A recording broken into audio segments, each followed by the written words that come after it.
Hello everyone, here we go through the part 2 video of the growth hormone disorder where we see acromegaly and gigantism. First we go through the pathophysiology of the acromegaly and gigantism. Here we can see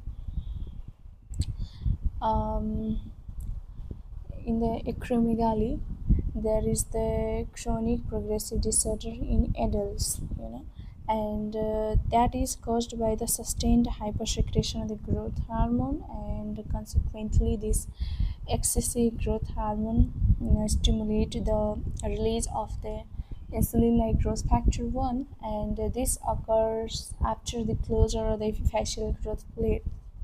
And since after the closure of the epiphyseal plate the longitudinal bone growth cannot occur, instead this growth hormone and insulin-like growth factor stimulate the appositional bone growth, leading to the enlargement of the hands, feet, jaw, and skull. But in case of gigantism, there is excessive linear growth in children and adolescents. Also, this happened due to the sustained hypersecretion of the growth hormone, but the difference is that the acromegaly occurs after the closure of the epiphyseal growth plates, while gigantism occurs before the closure of the epiphyseal growth plates. And before this closure, the linear growth will be accelerated, while after the closure, the appositional bone growth will be accelerated. And we see that the primary etiology of this both gigantism and acromegaly is pituitary somatotroph adenoma. We know that somatotroph cells of the anterior pituitary mainly secrete growth hormone, which is the primary cause of the this acromegaly and gigantism ones that get affected. In over 95% of cases, both gigantism and acromegaly is caused by benign growth hormone secreting tumor, mainly of the somatotroph cells. And in minority of the cases, about less than 5% is due to the ectopic growth hormone release hormone production. That means rather than any defect in the anterior pituitary glands somatotroph cells, there is a disorder of some other uh, glands, organs, and that results in the ectopic production of the growth hormone releasing hormone, that also results in excessive secretion of the growth hormone. And such ectopic tumor could be like a neuroendocrine tumor. So, for example, hamartoma, gangliocytoma, and many other ectopic sources can be like a growth, this bronchial carcinoid, pancreatic islet cell tumor that lead to the somatotroph hyperplasia and secondary growth hormone excess. Next, we see the ectopic growth hormone secretion. Instead, the secretion from the anterior pituitary gland, there will be the secretion from any other glands or the tumors of any other organ, like the lymphoma, pancreatic islet cell tumor, which often results in the ectopic secretion of the growth hormone and eventually leading to gigantism as well as acromegaly. And the various genetic syndromes that may result to this condition could be like the multiple endocrine neoplasia type 1, MSCUN, Albright syndrome, Carney complex, familial isolated pituitary adenoma. Such things may also happen. Hormonal cascades that occur in both of the cases are like there will be excessive secretion of the growth hormone despite there is the normal hypothalamic pituitary feedback mechanism, and this happen in the pituitary adenoma, although the feedback mechanism is well functioning, but this excess secretion uh, is not obeying that feedback mechanism, and that will lead to the excessive bone growth. And this elevated growth hormone trigger the hepatic production of the growth insulin like growth factor 1 somatostatin, and this overproduction of the IGF-1 before the closure of the epiphyseal plate or before the puberty that stimulate the proliferation and differentiation of the chondrocytes, and that will accelerate the linear bone growth and dramatic increase in height as a consequence.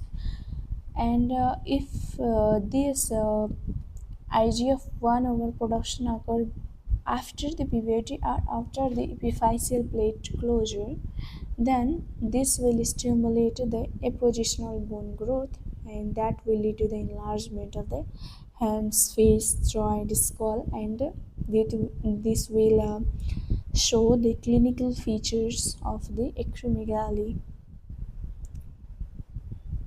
So such things are happening.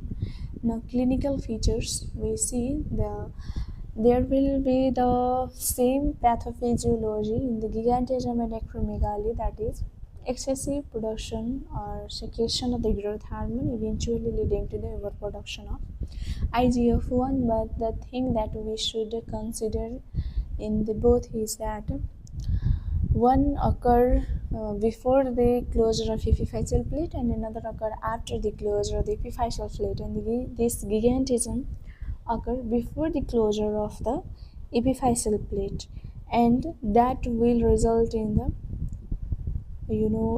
excessive linear growth, while in case of acromegaly there will be the excessive apposition of the periosteal bone growth, and this longitudinal growth results in elongation of the long bones like of limbs as well as ribs, and this lead to the increase in the length of the body, and there will be the eventually tall stature, while in case of the acromegaly there is the appositional growth, and this lead to the enlargement of the hands, face, skull, and jaw, and there will be the spear-like hands and the feet. And since there is the enlargement of the jaw, this will result in the prognathism, that is prominent in the protruding jaw, and also this will result in the frontal proportion. There will be the prominent brow ridge, and diastema, there will be the teeth spacing. And next we see there is the enlargement of the nose, lips, tongue, nasal cartilage, and the height is approximately normal, but there will be no increase in the stature in case of acromegaly, but in gigantism there will be the tall stature. It could be normal or no increase in the stature. So there will be also occur changes like the cautioning features like the joint pain, headache, hyperhidrosis. Such things also occur in case of acromegaly, and here there is the excessive growth in length in case of gigantism, but in case of acromegaly there will be the excessive growth in the width. And next we see the treatment of the gigantism and acromegaly. First, we go through the somatostatin analogs. We know that somatostatin show the inhibitory effect on the action of the growth hormone by inhibiting its binding or else. And the somatostatin analogs are octreotide, lenirotide. These are the first line medical therapy for the gigantism as well as acromegaly. Growth hormone receptor antagonist could be another therapy for gigantism and acromegaly, that is pygmysomant. And if the person is resistant to both somatostatin analogs as well as this receptor antagonist, then we go through dopamine agonist that is like a caverecolin, which has also inhibitory effect, or inhibitory hormones secreted or released from the hypothalamus that has inhibitory effect on the growth hormone as well. And radiotherapy could be done in case of the pituitary adenoma. There are somatostatin analogs and growth hormone receptor antagonist as well as dopamine agonist could not be effective in case of the pituitary adenoma or any other non-pituitary adenoma. So in those cases we can go through the radiotherapy. And this much for now. Thank you.